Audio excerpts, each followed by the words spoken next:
We're going to get into fat loss 101, exactly how to go from 25% body fat to fucking shredded 10% body fat. No bullshit, all right? So if you actually apply a lot of these concepts, you will notice that, yes, you're going to see results, all right? Now, notice that I said if you apply these concepts. Here I am at my fattest, right? I was already a weekend and this was post workout. So I looked, you know what I mean? You could definitely see the love handles though. I looked, and this is me.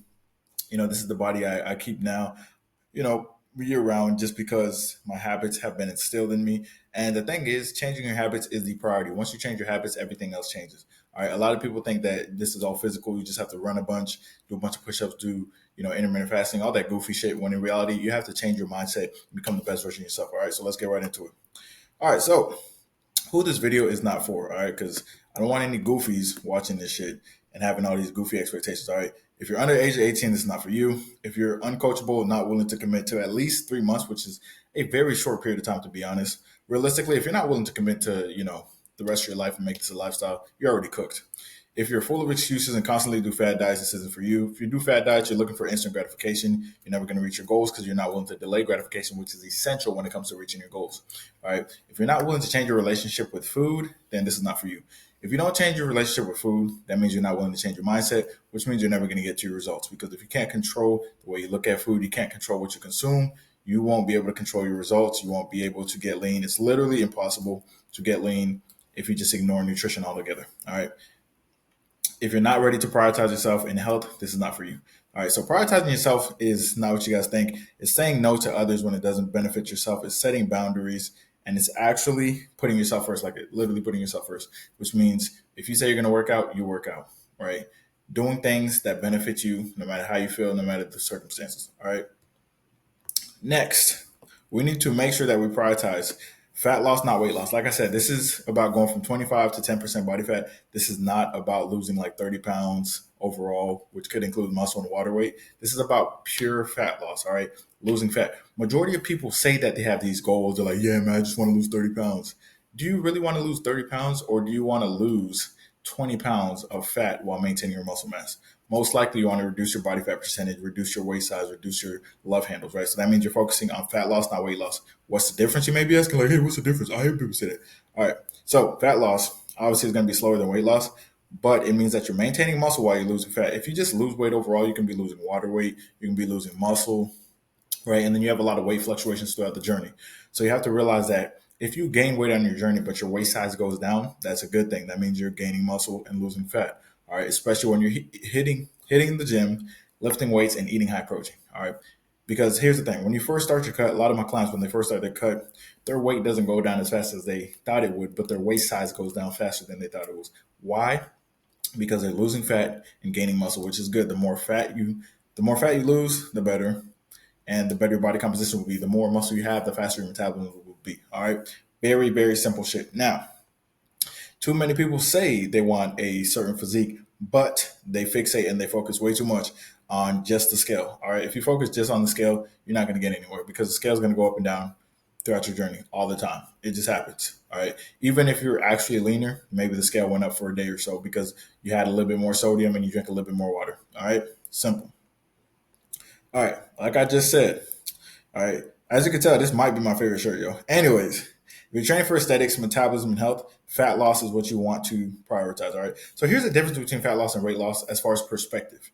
All right. So when you're focused on fat loss, you know that it's a longer term thing. You know that it's going to take a longer period of time, and you know that it's going to be worth it in the end. You know it's going to take more delaying of gratification, right? So what you want to do is, when you mentally think of it, what you want to do is focus on your inputs, focus on changing your habits, focus on making it a lifestyle. When you're focused on weight loss, your goal is to make the weight on the scale go down as fast as possible. So you're focused on results, not really the process. All right, you're looking for the quickest way to lose this weight, no matter how unsustainable it is. That's what takes you to the fad diets. That's what takes you to, going in the sauna and then doing a keto diet while doing 2 hours of cardio, while doing a hit session, shit like that. That's what makes you do those unsustainable habits that have nothing to do with, metabolism, health, and aesthetics. All right. Because best believe if you're trying to get weight down as soon as possible, yeah, just do a bunch of cardio, just go in the sauna every day, right? You're just going to be dehydrated and you're going to lose a lot of muscle, right? You're not going to have the body composition that you want. All right. Next, like I said, prioritize strength training. All right. Maintain lifting heavy. You should not be switching when you're going from bulking to maintaining or bulking to cutting, your weightlifting regimen should not be changing. You shouldn't be going from, all right, I'm gonna do heavy bench, I'm doing heavy incline bench, I'm doing heavy, hack squats, I'm doing heavy leg press, all that stuff while you're bulking. And then when you're cutting, all of a sudden you're doing everything light. That's how you lose muscle. All right. If you want to maintain your muscle mass, let me say this again. If you want to maintain your muscle mass, which is going to give you the body composition that you're looking for, you need to maintain your strength during your cut. Now, when it comes to bench press, obviously mass moves mass. But for most of your other movements, like dumbbell bench, incline dumbbell, Smith machine, pec deck, things like that for chest, and then for shoulders, your shoulder press, your side raises, for legs, your leg extensions, your hamstring curls, your leg press. You want them to be pretty similar to what they were when you were bulking. All right. Now, obviously, your squat and deadlift might go down a little bit, not as bad as bench. Bench is going to go down the furthest. The thing is, when you're benching, if you really listen, when you're benching, if you just weigh more, you're going to lift more for the most part, right? As far as, I'm not saying that two people who weigh the same, one of them won't bench more. I'm saying in your current journey, if you were to just gain 10 pounds, right, and consistently bench, you'll just get stronger. Like, for example, when I was bulking, by the time I got to 202, I hit 4 or 5 on bench just because I weighed more and I was eating more food as well, right? So it's not really like I can still hit 375 at 183, right? However, obviously I'm not as strong. I lost some strength there, but I still maintain majority of my strength. You see what I'm saying? So you got to maintain majority of your strength because when you start to lose that fat, if you don't maintain your strength, there's going to be nothing under the fat, right? So now you're just going to have saggy skin or you're going to be skinny fat. You don't want to be skinny fat when you reach your goals, right? You want to be lean. You want to be super lean and you want to have your muscles popping, all right? That means maintain lifting heavy, especially as a natural, guys. Now, the truth about cardio and fads, everybody's favorite thing. Here's the thing. Usually when someone is talking about, like fat loss, weight loss, for some reason, the first thing they go towards is like, yeah, man, what's your cardio routine? Should I do hour cardio, 2 hours of cardio? Yeah, man, like, should I do keto? No, fuck all that shit. Start looking at nutrition as lifestyle because that's what it is. Start looking at food differently. The reason you're not at your goals is because you look at cardio as punishment for eating like shit, and then you also look at keto diet as something you do for 4 weeks, or carnivore is something you do for 4 weeks. So then you can go eat whatever you want to, which is not conducive to your goals and not healthy for you anyways. Here's the thing. If you're eating unhealthy, that means harmful to health. Go look this shit up. All right. Self-harm. That's literally self-harm. That's harmful to health. You're killing yourself. All right. That's number one. When you eat healthy, you're literally just benefiting yourself. You're setting yourself up for success. So it's literally like eating healthy should be the bare minimum mentally for you. You should be like, yeah, of course I can eat healthy. It's healthy for me. Like, that simple. All right. It's like knowingly going into toxic relationships, knowing they're going to be toxic and they're going to stress you out and be bad for your health. Like, it just makes no sense. All right. A lot of us have these toxic relationships with foods. What we do is January already passed. People do keto diet, right? You do a bunch of cardio for the first month. You lose 30 pounds, mostly muscle. You look like shit. You feel like shit. So then you just eat a bunch of food. You gain 35 pounds. Now you're up 5 pounds. You do that every single year, right? That's what most people do. Focus on actually incorporating different foods. When you look at food as fuel, you're going to surround yourself with high quality foods, whole foods, fruits, vegetables, lean meats, eggs, things like that, nuts, almonds, all that stuff, right? So, like, for example, for me, what am I looking at right now? We got some onions, we got a bunch of water, we got protein powder, we got tuna, sardines, lean meats are in the fridge, apples are in the fridge, berries are in the fridge. That's what I'm surrounding myself with because food is fuel and I want to feel my best. And I also want my health to be the best. So I just eat that way. And the side effect of that is you're going to be lean, right? Like a side effect of eating good, eating lean foods, you get lean. It's impossible not to get lean when you're eating lean foods unless you're literally just overindulging. But they're usually higher volume, so it's harder to overindulge anyways. All right. High protein calorie deficit and strength training will melt fat. All right. 10, 10K steps a day, right? It's not the most important thing out there. Like, if you're getting, most people get anywhere between 4 to 8K steps from people I've trained, and a lot of them get 10K plus steps, but they don't lose fat. The reason is their nutrition is literally shit. All right, so you can get 2, 3K steps a day and lose hella fat if your strength training is intense and if you're eating in a calorie deficit, guys.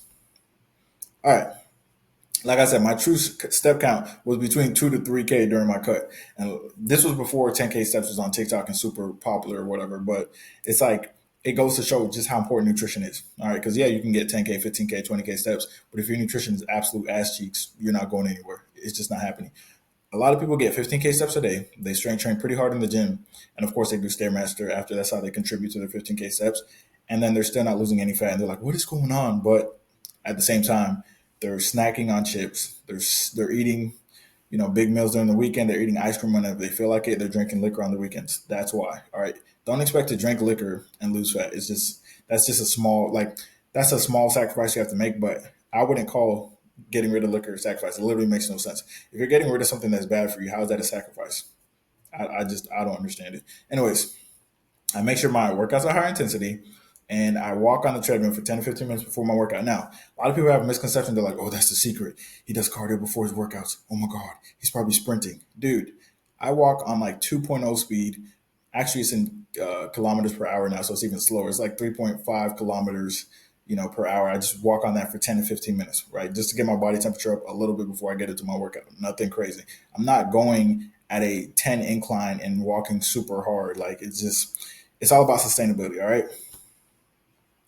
Now, one thing you want to do is you want to keep the shit simple. I see a lot of people get analysis paralysis, right? Before they even start their journey, they get analysis paralysis. They're like, whoa, there's all these recipes, there's all these foods. Eat the basic shit. All right. Just eat basic shit. Eat the eggs, eat the lean meats, eat the fruits and vegetables, and you're literally going to get to your goals. All right. Stop trying every recipe that you see, right? That's going to take, like, spending too long in the kitchen is just not sustainable. Like, trying different recipes is just not sustainable. Keep it super simple. All my leanest friends, right? Me at my leanest, me right now, I'm like 185 right now. What am I eating on a daily basis? What is the secret? It's literally eggs, potatoes, lean meats, protein bars, protein shakes, almonds, nuts, fruit. It's literally that fucking simple, guys. And too many people are like, nah, man, I think I got to do a blood type diet.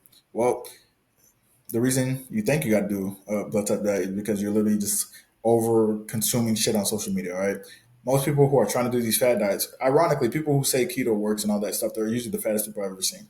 No offense if it is taken. But anyways, the most out of shape people I see are always like, yeah, keto does work. Then why the fuck aren't you in shape? If keto works, you should be 5% body fat year round and never binging. But guess what? Keto is going to help you lose weight really quickly. Yes, but it's going to be a lot of muscle and it's not sustainable. If something's not sustainable, it's not worth it. Like if a relationship is toxic, it's like, well, it's a good relationship. Then why did you get three, restraining orders on you? Why are you guys fighting all the time? That doesn't sound good to me. All right. That's the relationship you have with food because of these fat diets. All right. The more simple your food choices, the more issues you'll avoid and the easier it'll be to stay in your macros. It's like when you have only whole foods, like I know you guys see my macros, you're like, whoa, how does he hit those macros? When you just surround yourself with whole foods, you can be like, whoa, how do I not hit these macros? Hitting your protein is so easy when you're surrounded by eggs, tuna, non-fat dairy. Like it's literally too easy. It's a joke. It's that easy. All right. Surround yourself with the right foods. If you're not surrounded by the right foods, I mean, of course you're not gonna eat what you're supposed to.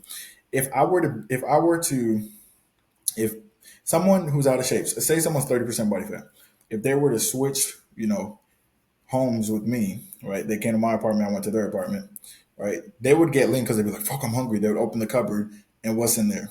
Literally nuts, almonds, and they'd be like, fuck, I'm hungry. They'd go in the fridge, what's in there? There's some yogurt. You feel me? They go in the freezer, they see some hash browns and some lean meats. They go in the fridge, they see lean meats, right? They see eggs, like they see all that stuff. So it literally be impossible for them to get, out of shape unless they just DoorDash or something. All right. All right. So you're talking all this shit, Luther. What the fuck does a day of eating look like for you? All right, so simple, simple, simple. Breakfast is always some kind of eggs. Right here I got some eggs, tuna. I got banana and apples. I got a big ass breakfast with fruits because it was pretty late in the day and I missed a meal, so I just like combined a couple of meals. But yeah, as you can see, eggs, tuna, very simple food, right? This shit's gonna fill you up. It has a lot of fiber in it, has prebiotics in it. You got your omega nines. You're gonna feel way better when you start eating like this. You're gonna feel different. When you start eating like this, you're gonna feel way fucking different. All right, you're literally gonna feel different, and you're not gonna ask questions anymore. You're gonna be like, okay, I fucking get it. I'm not asking any more questions. Like a lot of issues that you guys have, like energy wise, a lot of issues you have with your blood work, belly fat. If you just ate like this and shut the fuck up, you would not have those questions anymore, and you'd be like, yeah, I feel better. All right. Another thing I like to do is eggs with cheese, or just regular eggs, and then I'll do oatmeal or tater tots or an English muffin. Sometimes I do an English muffin and some bacon, but I keep it simple. Literally keep it simple. All right. Dinner is always going to be ground beef or ground turkey or ground chicken. They're all the same calories, right? And then either nachos, wraps, or sweet potatoes, or I'll do regular potato, cut it up, put it in the air fryer. Very simple shit, guys. Literally that simple. All right. Now, obviously, if you want to find your calorie intake, there's like 1,000 calculators out there. They're all relatively accurate. The thing is, you can have the perfect macros, but if you're the wrong person, you're not going to execute them right. If you don't change who you are mentally in your perspective, it doesn't matter what the macros are. All right. So here's the situation: you put a loser in a winner's position, they'll find a way to lose. You put a winner in a loser's position, they'll find a way to win. All right. So if you give the wrong person the right macros, they're not fucking executing that shit because they're not locked in mentally. They don't have the discipline. They don't have the desire. They don't have the consistency. They're not sick of where they are, right? So they're not gonna even fucking do it. So yeah, like honestly, for the average person, if there's a dude who is between like 200 and fucking 300 pounds. I'm gonna just keep it honest. If you're a dude between 200 to 300 pounds and your body fat is between 20% and 40%, if you eat between 2,300 and 3,000 calories and they're pretty clean, then you'll be fine. Now, obviously, if you're closer to 300, if you eat 3,000 calories and they're clean, high protein, you're going to lose fat. Is it because in order to get to 300, you're eating 4,500 plus calories? Let's just keep it a buck. All right. If you're like 240 ish and you're eating around 2,500, no, that's fucking way too aggressive. If you're eating around 2,700 at 240, you're going to lose fat. It's about consistency, though. The thing is that sometimes, oh yeah, yeah. Sometimes you're like, yo, I could hit 2,000. Oh my god, 2,400 calories is too much. And then you stop tracking and you ate 2,400 in a fucking meal on the weekends. So shut the hell up and pace yourself because too many people always try to do that goofy shit where guess what they do? They try to undereat and then they end up binging later to overcompensate. It happens all the time. It's probably happening as I'm making this video. It's probably happening as someone's watching this video. Stop trying to undereat. You're always going to overcompensate. It's just not necessary. If you are 260 fucking pounds, you are not like you're not eating 2,000 calories. All right. I already told you guys that story about this dude. Literally had the other. I left him on red, obviously, because I'm not a fucking idiot, right? He was like, "Oh man, like I can't lose fat." I'm like, "All right, what's your height and weight?" He was like, "What was he? 6'2", 260." I'm like, "Yeah, this motherfucker, bro. This motherfucker. If he's not losing weight, he's eating at least 3,200." He's like, "No, I'm tracking 2,200." I'm like, "No, you're not. You're not tracking. What are you really eating?" And he told me some healthy shit. I was like, "Okay, let me just put me in the scenario. All right. First of all, his activity level is higher than mine. All right, obviously. So he was getting like 10,000 steps a day and working out 5 times a week. So I was like, okay, if I took your same activity level and I ate 2,200 calories at 185, I would be 180 within like 3 weeks. So you're fucking lying out your mind, bro. I don't care what kind of, I don't care what you got going on, even if you have insulin resistance, it doesn't fucking matter. All right, science is science. It's not that deep. All right. So another step is not only is obviously calorie intake and being calorie deficit, blah, blah, blah. That's important. But you want to change your mindset around food, period, and realize that this is a lifestyle change, not something you're doing for 2 weeks, right?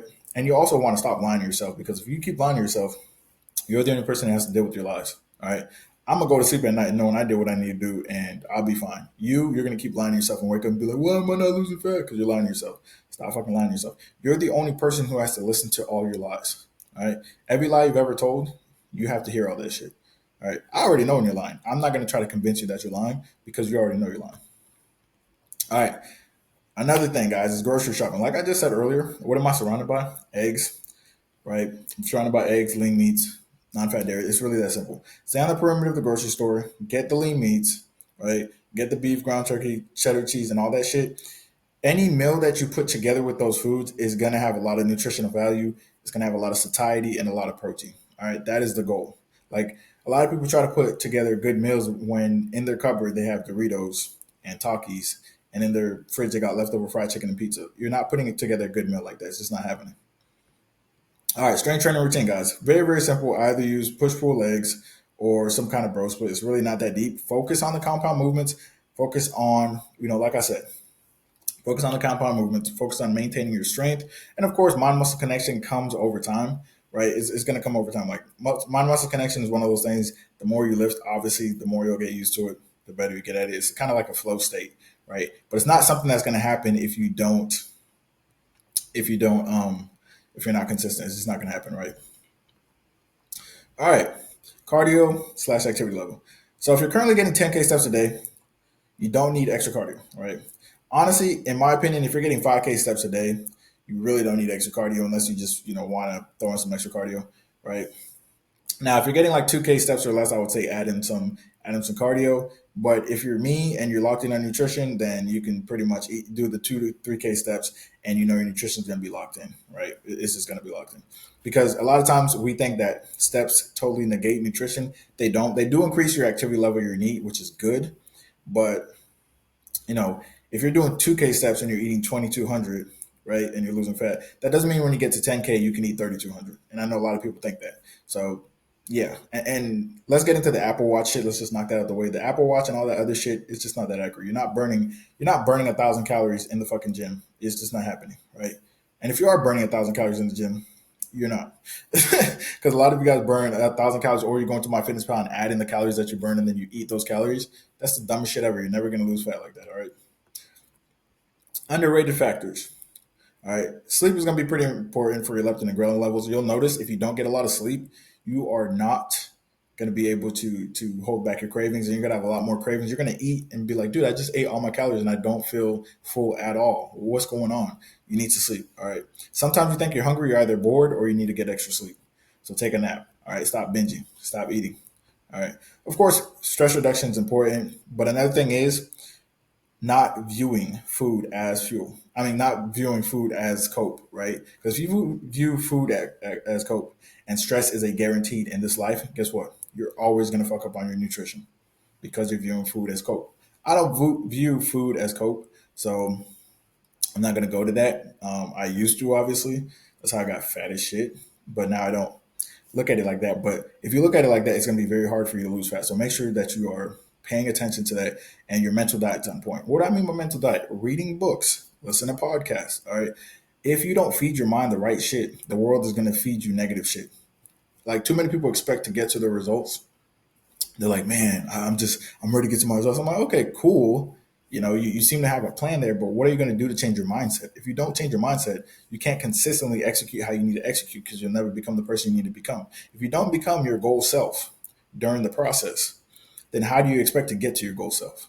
You can't get to your goal self without becoming your goal self. That sounds really dumb, but that is like literally super important. Like, you got to become your goal self before you get to your goal self. It's like, if your habits don't align with your goal self's habits, if your mindset doesn't align with your goal self's habits, you'll never get to your goal self. You'll always be your old self. You can do all the stuff your goal self does with your current mindset. You're just gonna revert back to your old habits if you have your current mindset. You got to change it. All right. Reading books, watching YouTube videos, stay locked in, man. All right. So, since I was impatient during my cut, as you can see here, started at 2,600, right? When I was between 230, 26 to 230. I probably got heavier than that. I didn't take that many pictures, but then I reached 210, decreased them a little bit again, because I was like, you know what? I lost, about 20 pounds. Might as well decrease my calories. Then I decreased them again. Once I got to 200, probably decreased them to around like 2,200. And then 193, I decreased them probably like around 2,000, somewhere in that range. All right. Now, this is a I don't remember if I was tracking olive oil back then, so I'm probably off by 100 calories. Because realistically, at 230, with 2,800 calories, you can definitely lose fat. But I tend to try to undershoot my calories just in case I have like an extra apple at night or something like that. So I try to undershoot it. So, like, if my goal is to reach 2,700, I'll tell myself 2,600, and then I'll type in everything into my fitness pal still. But I usually do shit like that. It really helps. Anyways, the truth about snacking, guys. Snacking is going to prevent you, right? It's actually a good thing. It's going to prevent you from overeating, and it's going to curb your cravings, especially if you're working long shifts. Like when you eat these legendary Pop Tarts, or you eat the Atkins bars, or you drink a protein shake, that really just curbs your appetite and prevents you from binging and keeps your blood sugar stable. Because I won't lie to you, I've gone 12-hour shifts without eating, which are really 16-hour shifts. I went a 22-hour shift without eating. Headache was so bad, but the capacity to binge, like I could have ate. You know how people say, "Oh, I was so hungry I could eat a horse." Nigga, I could have ate a fucking cow and 10 chickens, bro, and a pig. I was like, yeah, bro. Like that's where the binging really started, when I was not taking care of my sleep and I was skipping meals at work and I wasn't snacking. Snacking is super, super, super important. All right, snacking is super important, right? All right, where's my snacking list? My snacking list disappeared. But anyways, for snacking list, like I said, protein supplements are so underrated. Obviously, apples and fruits and nuts and things like that are good. But protein supplements, these shits be having flavors. They're so underrated. It's literally a cheat code. They have Quest protein muffins and shit like that. Like it'll change your life, guys. It literally change your life because then it'll curb your appetite to the point. Like if you have a high protein breakfast and you have one of these snacks, now by the time you get to like lunch, you won't be like I'm so fucking hungry. You'll be like, okay, I'm ready to eat instead of like I'm so fucking hungry. I don't know if this is enough. You know what I mean? All right, so how to stay locked in, guys. Eat more consistently throughout the day. That's going to help you a lot with your cravings. All right, eating more consistently throughout the day, and actually being hyper aware of it. Some of my clients had to like set timers just to get used to it, but hey, they got it done. Whatever it takes. A lot of times, cravings come from long periods of time without eating, and yeah, eat more foods with high volume, which is where the whole foods come in, and why I said high fiber, whole foods, high protein is literally going to help. And stop thinking that one little hunger pang means that you're starving. All right. If you're 300 fucking pounds and you lost 2 pounds and you have one hunger pang, you're not starving. You literally are like 50% body fat. Worst case scenario, your body's going to eat your fat, right? Like you're not starving at all. Chill out. Now, here are some foods to just absolutely avoid if you're really locked in. Here's the thing liquor is going to top the list. Liquor is going to top the list. You have to buy this expensive thing that your body is like, why is there poison in my body? And then it tries to filter it out. Then it slows down fat loss. You feel me? Like it's the craziest shit of all time. It slows down protein, muscle protein synthesis and fat loss. And people go out of their way and they buy this shit just so their body can be like, holy shit, I got to filter this out. This is poison. It's ridiculous to me. You're literally buying poison and then ingesting it. And then, not realizing that it correlates to everything negative in your life. All right. Like literally, I worked at detoxes. People literally have to go through a physical and mental and spiritual detox from liquor. That's how poisonous it is. All right. It is by far the most poisonous. All right. And then you got all of these fried foods, chips, candy, chocolate. They all give you dopamine hits, right? And they become addictive that way. You have to avoid those foods because the only way to get rid of these cravings is to starve yourself of these cravings because these cravings don't go away if you have like if you're craving chocolate and you have a piece of chocolate, what the fuck's gonna happen? You're gonna want another piece. And then you have two pieces. Okay. Then the next time you crave chocolate, you have three. Then you have four. And now you're freaking BBW or you're on my 600-pound life. Like that's what happens. Also, cook majority of your meals at home. Now, what do you do when you have an unplanned cheat day, guys? Do you do extra cardio, like another hour? Do you fast for 24 hours? Should you drink a bunch of coffee and water fast? Should you do a detox? Should you take like magnesium citrate and shit your brains out? The answer to all of these dumbass questions is no. All right. If you have an unplanned cheat day, you mess up, just get right back on track. It's usually not the actual cheat day that throws you off. It's usually your mindset of caving in for one day that throws you off and turns a cheat day into a cheat week and then back to your original lifestyle, which is basically a cheat year, right? So what you want to do is you want to get right back on track and realize that you have that short-term memory, just like quarterbacks when they throw an interception. If Tom Brady threw an interception and he was like, man, it's over for me, he would never win a Super Bowl. All right. You're going to have interceptions on your stat sheet at the end of the year. But what you do 90% of the time is going to dictate your results. All right. You're going to lose games in the year, but you can still win the Super Bowl. Like the Eagles, were they undefeated this year? No, they had a lot of issues, but guess what? They won the Super Bowl because what did they do majority of the time? They kept that positive mindset and they kept pushing forward. That's all it's about, man. I think the Eagles won, one of them green teams. All right, mistakes to avoid. A lot of people don't weigh their foods. They don't use cups in measuring their foods. Like if you don't measure your fucking foods, you're already lost. I don't even have to talk. I don't even have to talk about that. I'm not even gonna go over that. If you don't measure your foods, you're not serious enough. It's cool. Not tracking numbers in the gym. I said you have to maintain your strength. Tracking numbers in the gym is a great way to know if you're maintaining strength. Not tracking your waist size. Waist size is going to be a good indicator of how much fat you're actually losing. Not taking progress pics. A lot of times, right?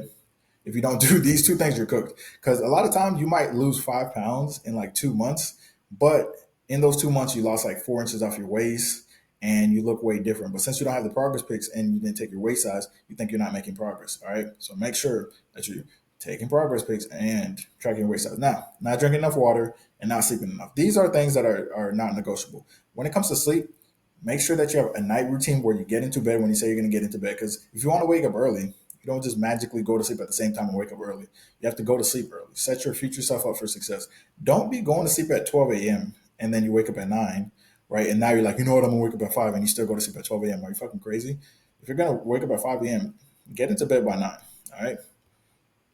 Period. Now, dealing with hunger pains, like I said earlier, hunger pain is just your body getting used to this new way of eating And it's like, are you sure about this, bro? You sure, bro? You sure you don't want to eat something extra? That's all it is. But eat high protein, drink ice drinks, drink tea, drink coffee, sugar free drinks. I do when I get really lean. Like right now, I be doing a diet coke and stuff like that, just to keep me full. Water, diet coke, tea, coffee, all that shit will keep you full. All right. Now, how to lose stubborn belly fat, right? There's no such thing as stubborn belly fat, just stubborn habits, to be honest. Because here's the thing: if your habits are the same as they were when you had the belly fat last year, how the fuck do you expect to lose it? Your habits are keeping the belly fat on, right? Because belly fat is something that's earned, it's not given. Fat anywhere is earned, not given. So if you're maintaining fat and you have stubborn fat anywhere, it means your current habits are maintaining that fat, all right? Period. Now, here's the mindset required to be successful. Realize that this is a long term thing. You're going to pace yourself. This is a lifestyle, right? And it took you years to get big as fuck, bro. So you're not going to lose all the weight and all the fat overnight. And you have to learn and become a new person and change your perspective. You know how hard it is to change your perspective, learn, change how you view foods, not look at it as, reward and look at it as fuel? It takes time.